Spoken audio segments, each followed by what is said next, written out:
So alright everybody, welcome back to another video on my channel tech heart. और आज की इस video के अंदर हम कवर करने वाले हैं पावर सप्लाई का एक फुल टॉपिक। इस वीडियो के अंदर मैं कोशिश करूंगा कि आपको पावर सप्लाई का हर एक लॉजिक समझ आ जाए, आपको किस तरीके से पावर सप्लाई खरीदनी है अपने लिए, आपको किस तरीके से पावर सप्लाई को इस तरीके से खरीदना है कि आपका बिल्ड फ्यूचर प्रूफ रहे, आपको किस तरीके से रेटिंग वाली पावर सप्लाई लेनी है अपने लिए, लाइक 80+ ब्रॉन्ज, 80+ गोल्ड, प्लैट वगैरह।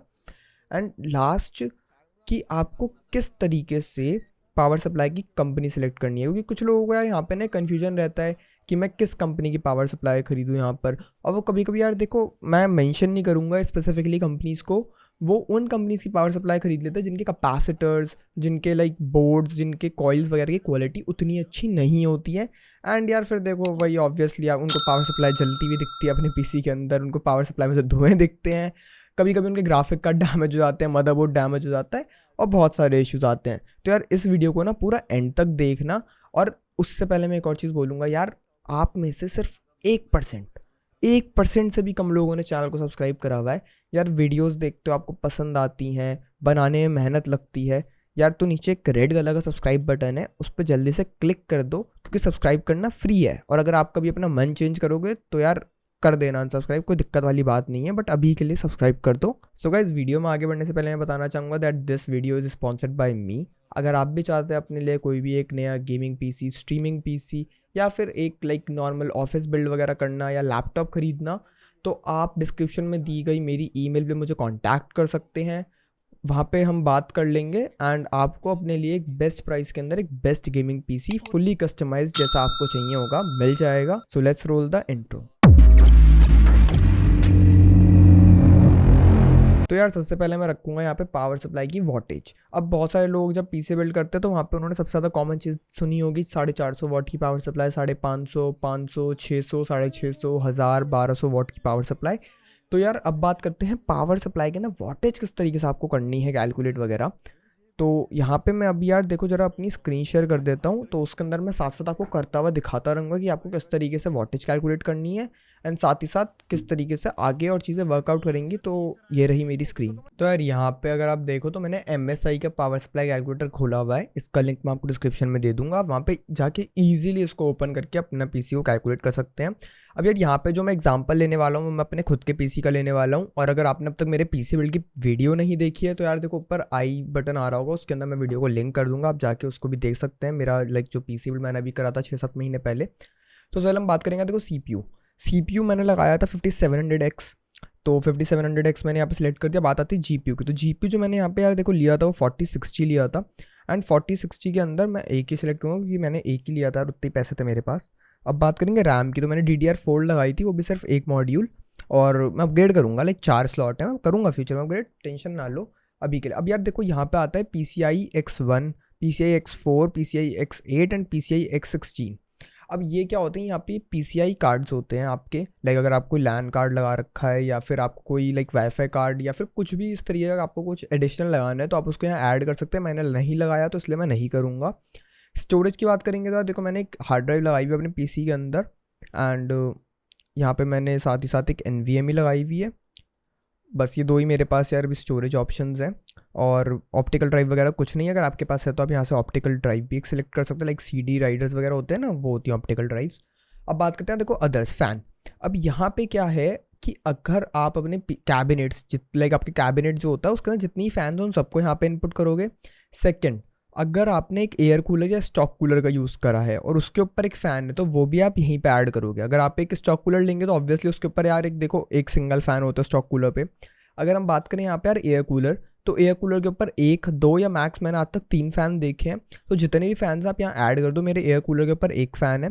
अब PD की बात करते हैं। PD उन लोगों के लिए है जिन्होंने यहाँ पे अपने PC के अंदर वाटर कूलिंग लगाई हुई है, जो आपके all in one liquid coolers आते हैं ना, उनका जो पंप होता है ये उसके लिए है PD ऑप्शन। अगर है तो इसको सिलेक्ट करो, नहीं है तो मत करो। मेरे में नहीं है तो मैं नहीं करूँगा। फैंस मेरे के अंदर 5 है, 4 मेरे कैबिनेट के फैंस हैं एंड जो एक फ़ैन है मेरे एयर कूलर का है, तो यहाँ पे मैं 5 कर दूंगा।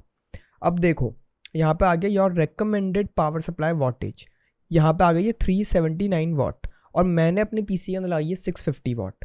अब मैंने आपको बोला था कि कम से कम अपने पीसी के अंदर 150 से 200 वॉट का यार एक ना रूम रखो। और वो मैं इसलिए बोल रहा हूँ कि कभी कभी क्या होगा, अभी मेरा देखो इसने नॉर्मल ले लिया, मेरा जो GPU है वो OC एडिशन का है, साथ ही साथ अगर मैं गेमिंग करता हूँ तो OC एडिशन को हटाकर मैं उसको वैसे ही बूस्ट करता हूँ, तो यहाँ पे ये रेटिंग 450 वाट भी हो सकती है। फिर इसने CPU को एक नॉर्मल पे लिया है। अगर हम मैक्स TDP की बात करें या फिर अगर मैं कल को फ्यूचर में ओवरक्लॉकिंग वगैरह करता हूँ तो ये उसके लिए। अब यहाँ पे 379 है, अगर मैं फ्यूचर में रैम अपग्रेड कर लूँगा, देखो 409 वाट हो गया है। तो यहाँ पे इसलिए डाला जाता है, अगर मैं यहाँ पे एक लाइक छोटा सा अपने में एक लैन कार्ड या कुछ भी लगाना चाह रहा हूँ तो इंक्रीज़ होगा, तो इसलिए यहाँ पे रूम रखा जाता है इतना। अगर मैं फ्यूचर में कोई ड्राइव लाइक फॉर एग्जांपल मुझे ज़रूरत पड़ गई और मैं एक और मेरे में स्लॉट एक और NVMe का मैं लगा लेता हूँ यहाँ पे, तो यहाँ पे भी देखो पावर बढ़ जाएगी। तो इस तरीके से काम करता है यार। फैंस ऐड करने हुए मुझे, या कल को मैं सोच रहा हूँ यार एक ऑप्टिकल ड्राइव मेरे पे पड़ी है, अगर मुझे कभी CD लगाने की ज़रूरत पड़ी तो मैं यहाँ पे लगाऊंगा एंड सीधा वोल्टेज बढ़ गई। तो आपको हमेशा एक रूम रखना है अपने पावर सप्लाई के अंदर, जो भी ये मैक्सिमम दिखाए उससे 150 से 200 लेना है। एंड अगर आप फ्यूचर अपग्रेड सोच रहे हो तो यार यहाँ पे पहले ही डाल दो कि आपको क्या फ्यूचर में अपग्रेड करना है, उसके बाद जो वोल्टेज है उस पर आपको 100-150 का फ़र्क रखना है, ठीक है। अब ये तो आई गेस आपका क्लियर हो गया होगा। बाकी अगर कोई भी डाउट है तो आपका कमेंट सेक्शन बिल्कुल ओपन है, वहाँ जाओ आराम से कमेंट करो। एंड आपको मेरे डिस्कॉर्ड चैनल का लिंक मिल जाएगा टॉप पिन कमेंट के अंदर, तो आप चाहें तो मेरा डिस्कॉर्ड सर्वर ज्वाइन कर सकते हैं हमारी कम्युनिटी को ज्वाइन करने के लिए। तो जब भी आप PC बिल्ड करते हो आपसे शॉपकीपर पूछता है कि भाई साहब लाइक पावर सप्लाई कौन सी दूँ, या बहन जी पावर सप्लाई कौन सी दूँ, 80+, सिल्वर, गोल्ड, प्लैट, लाइक कौन सी। तो अब बात करेंगे कि किस तरीके से काम करती हैं एफिशिएंसीज़। तो यार देखो, आपकी जो एफिशिएंसी होती है वो 80+ का मतलब होता है कि आपकी पावर सप्लाई जब power conversion AC to DC करेगी। क्यों? अब उसका भी मैं एक आंसर दे देता हूँ कि आपकी power supply AC to DC क्यों करेगी। तो यार देखो, मैं बता दूँ कि आपके घर में जो करंट आता है वो होता है ऑल्टरनेटिव करंट, और आपका जो PC के अंदर इलेक्ट्रॉनिक कंपोनेंट्स होते हैं उन सबको चाहिए होता है डायरेक्ट करंट। अब डायरेक्ट करंट इसलिए क्योंकि डायरेक्ट करंट ज़्यादा स्टेबल होता है, कम वेव फॉर्म होती है उसके अंदर, एंड सेकंड स्टेबिलिटी बहुत ज़्यादा होती है, क्योंकि अगर आपके PC को अगर स्टेबल वोल्टेज नहीं मिलेगी या वोल्टेज नहीं मिलेगी तो यहाँ पे यार उसके फूकने के, उसके ख़राब होने के बहुत ज़्यादा चांसेस होते हैं। तो इसलिए यहाँ पे DC का यूज़ करा जाता है। अब आपकी जो पावर सप्लाई होती है वो सिर्फ DC में कन्वर्ट नहीं करती है, वो साथ साथ उसको अलग अलग मोड्स में अलग अलग आउटपुट्स पे देती है। जैसे आपके कुछ वायर्स के अंदर आता है 3 वोल्ट, कुछ में आता है 1 volt, 2 volt, 12 volt, 5 volts, 9 volts, इस तरीके से आता है। जब आपकी पावर सप्लाई कन्वर्ट करती है AC टू DC और साथ साथ इतने सारे ऑप्शंस के अंदर, तो वहाँ पे आपको देखने को मिलता है पावर लॉस, क्योंकि जब आपकी इलेक्ट्रिसिटी यार ट्रैवल करती है कैपेसिटर्स, रजिस्टर्स एंड साथ ही साथ कॉइल्स के थ्रू, वहाँ पे इलेक्ट्रॉन लूज़ होते हैं जिस वजह से पावर लॉस होती है। अब अगर हम बात करें यार, देखो यहाँ मैंने एक और चार्ट लगाया जिसके अंदर आपको इजीली दिखाई देगा कि किस तरीके से परसेंटेजेस है यहाँ पे कि कितना पावर लॉस हो रहा है। तो 80+ वाले के अंदर आपको 20% का पावर लॉस देखने को मिलेगा। 80+ ब्रॉन्ज के अंदर आपको 15 से 18% का पावर लॉस। 80+ सिल्वर के अंदर आपको यहाँ पे देखने को मिलेगा 15 से 12% तक का पावर लॉस। 80+ गोल्ड में आपको देखने को मिलेगा 13 से 10% तक का लॉस। एंड अगर हम बात करें यहाँ पे 80+ प्लैटिनम की, तो यहाँ पे आपको देखने को मिलेगा 8 से 10% का लॉस। एंड अगर हम बात करें टाइटेनियम, तो यार देखो टाइटेनियम जो पावर सप्लाई होती है वो मैं रेकमेंड नहीं करूँगा एक नॉर्मल यूज़र को, क्योंकि इसमें देखो पावर आपको बहुत अच्छी एफिशिएंसी मिलती है इसके अंदर, आपका पावर लॉस ज़्यादा नहीं होता, 6 से 10% का होता है।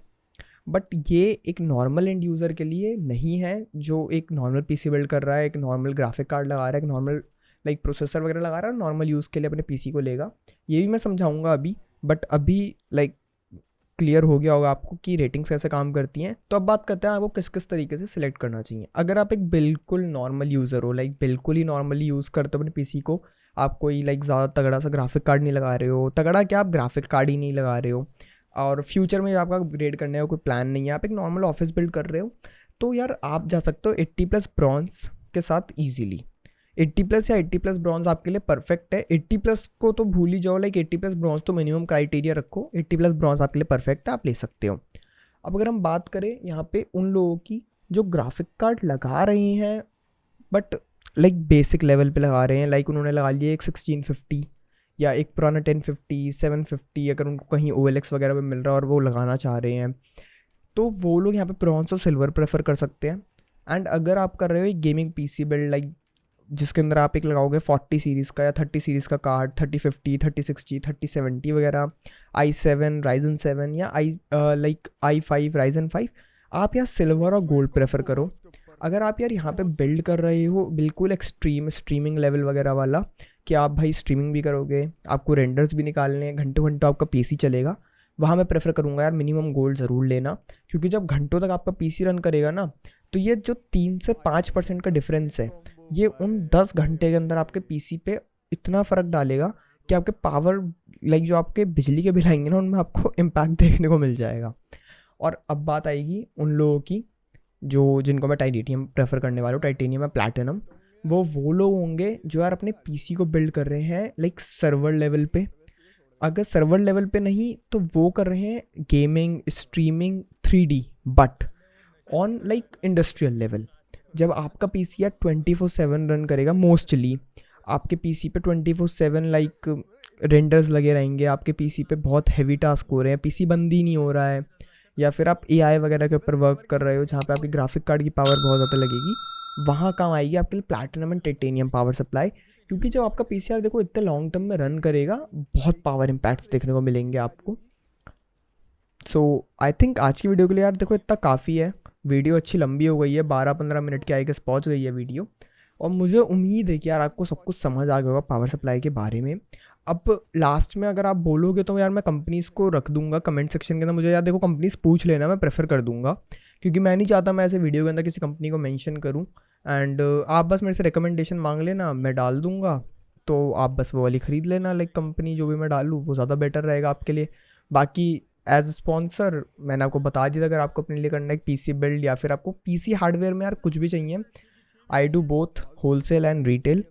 तो आप मेरी ईमेल है डिस्क्रिप्शन के अंदर, उसके अंदर मुझसे कांटेक्ट कर सकते हैं। मेरा इंस्टाग्राम हैंडल है, वहाँ पे मुझे DM भी कर सकते हैं। बाकी हम बात आगे कर लेंगे। सो आई गेस आज की वीडियो के लिए इतना काफ़ी है। मिलते हैं अगली वीडियो के अंदर। Good by two all.